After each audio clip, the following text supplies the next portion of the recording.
Hello everyone, welcome back to my channel. तो जैसा कि लास्ट के वीडियो में हमने टर्मिनोलॉजीज देखी थी ड्रग की, तो उसी में आगे चलते हैं मैकेनिज्म ऑफ कीमोथेरेपेटिक एक्शन। तो ये मेनली ड्रग्स का एक्शन है कि ड्रग्स कैसे काम करती हैं। तो इसके अंदर हम देखेंगे जैसे मैकेनिज्म ऑफ एक्शन होता है ज़्यादातर ड्रग्स का, उसके अंदर क्या इन्वॉल्व करता है कि इंटरेक्शन होता है ड्रग का और कुछ फंक्शनली इंपॉर्टेंट कंपोनेंट होते हैं लिविंग सिस्टम के, तो उनके साथ ड्रग इंटरेक्ट करती है, फिर उसके अंदर चेंजेस होंगे, उससे उसका फिजियोलॉजिकल इफेक्ट कोज होगा ड्रग का। तो ड्रग है वो एक्ट कर सकते हैं एक्स्ट्रा सेलुलरली, मतलब सेल के बाहर की जो रिएक्शन आउटसाइड द सेल होंगी वो एक्स्ट्रा सेलुलरली। एग्जांपल जैसे न्यूट्रलाइजेशन रिएक्शन होती है गैस्ट्रिक एसिड की, जो HCl प्रेजेंट होता है, तो जो NaHCO3 है बेस है वो रिएक्ट करेगा HCl गैस्ट्रिक एसिड के साथ और सॉल्ट की फॉर्मेशन करवाएगा, H2 और CO2 की फॉर्मेशन होगी। तो ये एग्जांपल है एक्स्ट्रा सेलुलरली का। ऑन द सेल सरफेस की बात करें तो पेनिसिलिन, इंसुलिन ये काम करती है ऑन द सेल सरफेस। फिर नेक्स्ट है action at cellular site. Cellular site पे कैसी रिएक्शन होती है, ज़्यादातर ड्रग्स होती हैं वो कंबाइन करती हैं कुछ मोलिकुलर स्ट्रक्चर से, क्या तो वो सरफेस ऑफ सेल पे उस पर इंटरेक्ट करेंगी या फिर within the cell function करेंगी। तो जो स्ट्रक्चर होते हैं जो on the surface of cell present होते हैं जिनसे ड्रग इंटरेक्ट करेगी उनको रिसेप्टर्स बोलते हैं। तो जो कॉम्बिनेशन होगा ड्रग का वो रिसेप्टर से, उसकी वजह से चेंजेस होंगे रिसेप्टर के अंदर, जो ट्रिगर्स करेगा एक चेन ऑफ इवेंट की, मतलब फिर रिएक्शन शुरू हो जाएगी और एक चेन ऑफ रिएक्शन शुरू हो जाएगी जिसकी वजह से कोई भी रिस्पॉन्स कोज होगा या फिर कोई भी फिजियोलॉजिकल इफेक्ट कोज होगा। फिर नेक्स्ट है drug receptor and biological response. तो ये कैसे होगा कि ज़्यादातर ड्रग्स होते हैं उनके अंदर कंसिडरेबल डिग्री ऑफ सिलेक्टिविटी होती है। सिलेक्टिविटी या स्पेसिफिसिटी होती है किसी भी रिसेप्टर से, कि मतलब क्या है कि जो एक ड्रग है वो एक स्पेसिफिक रिसेप्टर से ही कंबाइन करेगा, ये उसकी सिलेक्टिविटी होगी या फिर स्पेसिफिसिटी होगी। तो ज़्यादातर ड्रग होते हैं उनके पास कंसिडरेबल डिग्री ऑफ सिलेक्टिविटी होगी और स्पेसिफिसिटी होगी उसके एक्शन में, इस वजह से हर एक रिसेप्टर यूनिक होता है। वही चीज़ कह रहा है there is a definite relationship between the chemical structure of drug. Drug का जो केमिकल स्ट्रक्चर है और जो वो बायोलॉजिकल इफेक्ट प्रोड्यूस कर रहा है किसी भी पार्टिकुलर साइट पे, उसके अंदर उन दोनों के बीच में एक डेफिनेट रिलेशनशिप होगी। तो ये चीज़ कह रहा है। अब सिलेक्टिविटी और स्पेसिफिसिटी से मतलब क्या है कि जैसे ये एग्जांपल, ये ड्रग है, ये रिसेप्टर है, तो जैसे इसके स्ट्रक्चर ऐसे, इसके स्ट्रक्चर ऐसे, इस वजह से ड्रग और रिसेप्टर कंबाइन करेंगे और रिस्पॉन्स कोज होगा। तो इसके लिए एक हाइपोथेसिस दी गई थी, लोकन की हाइपोथेसिस की, मतलब जो एक स्पेसिफिक लोक है वो एक स्पेसिफिक की से ही खुलता है, इस तरीके से जो एक स्पेसिफिक ड्रग है वो जो एक उसके कॉम्प्लीमेंट्री शेप के अंदर जो रिसेप्टर होगा उसी के साथ बाइंड करेगा और रिस्पॉन्स कोज करेगा। तो इसका एक्शन ऑफ मैकेनिज्म अब इस एग्जाम्पल के थ्रू हम समझेंगे। तो जो केमिकल्स है जो इंटरेक्ट करते हैं रिसेप्टर से और उसके बाद में एक सेलुलर रिएक्शन को इनिशिएट करते हैं, उनको एगोनिस्ट्स बोलते हैं। तो ये एक टर्मिनोलॉजी होगी। फिर नेक्स्ट जो ड्रग की मैकेनिज्म ऑफ एक्शन है वो एक एग्जांपल के थ्रू हम समझेंगे, जो कि हमारा मसल सेल का और नर्व सेल का एग्जांपल देखेंगे हम। तो जो एंड प्लेट रीजन होता है स्केलेटल मसल फाइबर के अंदर, जिसके अंदर large number of receptor present होते हैं जिनकी हाई एफिनिटी होती है एसिटाइल कोलिन से, जो कि एक ट्रांसमीटर है, न्यूरोट्रांसमीटर है, तो इससे इनकी हाई एफिनिटी होती है। तो ये जो रिसेप्टर है इसको हम बोलते हैं निकोटिनिक रिसेप्टर। ये पार्ट होते हैं पोस्ट सिनेप्टिक मेम्ब्रेन के, मतलब पोस्ट सिनेप्टिक मेम्ब्रेन के अंदर ये प्रेजेंट होते हैं निकोटिनिक रिसेप्टर, जो किसको कंट्रोल करते हैं, inward movement of sodium ions को। सोडियम आयन की जो इनवार्ड मूवमेंट है उसको निकोटिनिक रिसेप्टर कंट्रोल करते हैं। अब जब रेस्ट का टाइम है तो जो पोस्ट सिनेप्टिक मेम्ब्रेन है वो रिलेटिवली इम्परमेबल होती है सोडियम आयन के अंदर, कि मतलब एक भी सोडियम आयन अंदर नहीं जा सकता। फिर क्या होता है, स्टिमुलेशन होती है नर्व फाइबर की, जिसकी वजह से मसल है वो रिलीज करती है एसिटाइल कोलिन को, जो कि एक न्यूरोट्रांसमीटर है। अब जैसे एसिटाइल कोलिन रिलीज होता है तो जो नर्व फाइबर की जो एंड प्लेट है उससे ये रिलीज होएगा, और जब एसिटाइल कोलिन है वो कंबाइन करेगा रिसेप्टर से तो उसके अंदर कुछ चेंजमेंट लेके आएगा, जिस वजह से चैनल्स ओपन हो जाएंगे। तो सोडियम के चैनल ओपन हो गए। अब जो सोडियम है वो फ्लो करेगा इनवर्ड। अब इनवर्ड फ्लो करेगा।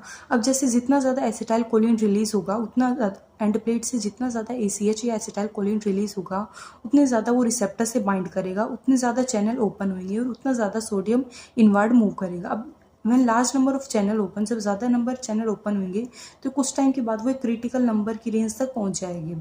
फिर जब सोडियम रैपिडली एंटर कर रहे थे तो जो वो सेल मेम्ब्रेन है उसका जो आयनिक बैलेंस है उसको डिस्टर्ब कर देंगे, जिसकी वजह से डिपोलराइजेशन हो जाएगा।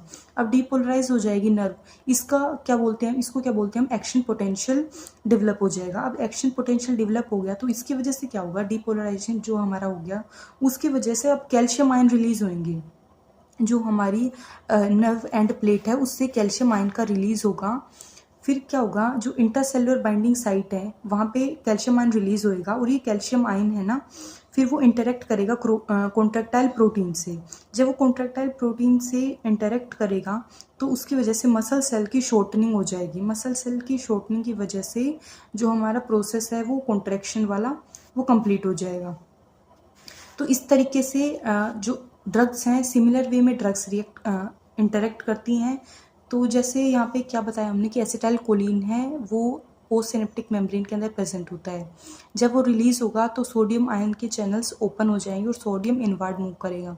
जब ज़्यादा एसिटाइल कोलिन रिलीज होगा तो ज़्यादा सोडियम आयन इनवर्ड मूव करेंगे, फिर एक टाइम के बाद वो क्रिटिकल नंबर पे पहुंच जाएंगे। उसके बाद क्या होगा, वो डिस्टर्ब कर देंगे आयनिक बैलेंस को मेम्ब्रेन के अगेंस्ट जो है, फिर डीपोलराइजेशन हो जाएगी और एक्शन पोटेंशियल डेवलप हो जाएगा। डीपोलराइजेशन की वजह से कैल्शियम आयन रिलीज होगा बाइंडिंग साइट पे। ये कैल्शियम आयन इंटरेक्ट करेगा कॉन्ट्रैक्टाइल प्रोटीन से और मसल सेल की शॉर्टनिंग करवा देगा, जिसकी वजह से कॉन्ट्रैक्शन हो जाएगी मसल सेल के। अब जैसे एग्जाम्पल के थ्रू हमने समझा कि मसल एंड प्लेट पे कैसे ट्रांसमीटर है, जो न्यूरो ट्रांसमीटर एसिटाइल कोलिन है वो वर्क करता है और कैसे कॉन्ट्रैक्शन होती है। In the same way drugs को डिज़ाइन किया जाता है कि वो इंटरेक्ट करें किसी भी रिसेप्टर से और कोई भी रिस्पॉन्स कोज करें। अब क्या होता है, कुछ केमिकल्स होते हैं वो कॉन्ट्रैक्शन नहीं करवाते, एट द सेम टाइम वो क्या करते हैं, ऑक्यूपाई कर लेते हैं रिसेप्टर की साइट को, ACH की साइट को, और इनहिबिट कर देते हैं एसिटाइल कोलिन का इंटरेक्शन रिसेप्टर से। ऐसी जो ड्रग होती हैं उनको हम बोलते हैं एंटागोनिस्ट। जो प्रमोट करती हैं वो होती हैं एगोनिस्ट, और जो नहीं प्रमोट नहीं करती मतलब इनहिबिट करती हैं वो होती हैं एंटागोनिस्ट। तो इस तरीके से ड्रग्स का मैकेनिज्म ऑफ एक्शन होता है। अब एक्शन कितने टाइप्स का होता है, तो डिफरेंट टाइप्स का ड्रग एक्शन होता है। फर्स्ट है जैसे डिप्रेशन। डिप्रेशन क्या करेगा, एक्टिविटी को डिक्रीज करेगा। एग्जाम्पल जो बार्बिचरेट होते हैं वो डिप्रेस करते हैं CNS को, सेंट्रल नर्वस सिस्टम को, और इनको सिडेटिव्स बोलते हैं। फिर नेक्स्ट है स्टिमुलेशन। कोई भी ड्रग स्टिमुलेट भी कर सकती है वर्क को, मतलब एक्टिविटी को इंक्रीज भी कर सकती है। एग्जांपल जैसे मोर्फिन है वो स्टिमुलेट करता है वेगस नर्व को, और वो कहाँ पे सिचुएट होता है, मेडुला ओब्लोंगेटा के अंदर। फिर नेक्स्ट चीज़ है रिप्लेसमेंट। रिप्लेस भी कर सकते हैं, रिप्लेसमेंट के तौर पे यूज हो सकती है जब कोई एंडोजीनियस सब्सटेंस है कि जो हमारी बॉडी के अंदर कोई सब्सटेंस है उसकी जो प्रोडक्शन है वो कम हो गई, तो एज ए रिप्लेसमेंट भी हम ड्रग्स को यूज़ कर सकते हैं जब एंडोजीनियस सब्सटेंस की प्रोडक्शन रिड्यूस हो गई। एग्जांपल जैसे डायबिटीज़ मेलाइटस के अंदर इंसुलिन के इंजेक्शन दिए जाते हैं तो वो रिप्लेसमेंट ड्रग के जैसे यूज़ हो गई। एज एंटी इन्फेक्टिव एजेंट की मतलब इनको प्रिवेंशन और इन्फेक्शन के प्रिवेंशन और ट्रीटमेंट के अंदर भी यूज़ किया जाता है as an anti infective agent. Example penicillin को यूज़ किया जाता है। यानी लास्ट इनका एक्शन कैसे तरीके से होगा कि मॉडिफिकेशन ऑफ इम्यून स्टेटस, कि जब इंजेक्टेड ऑर्गेनिज्म है, कोई भी लो इम्यूनिटी के ऑर्गेनिज्म को जब हम बॉडी के अंदर इंजेक्ट करते हैं तो जो injected organism enter they start manufacturing toxic antigens in body.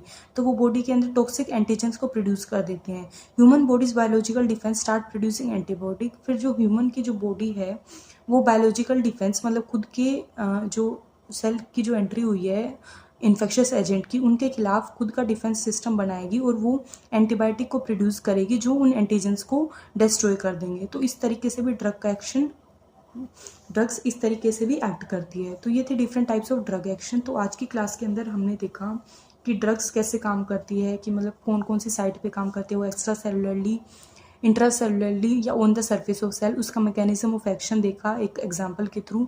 Acetyl choline का जैसे एग्जांपल लिया हमने, जो एगोनिस्ट के जैसे काम करता है, एंटागोनिस्ट होगा जो अगेंस्ट काम करेगा, और different type of drug action देखे।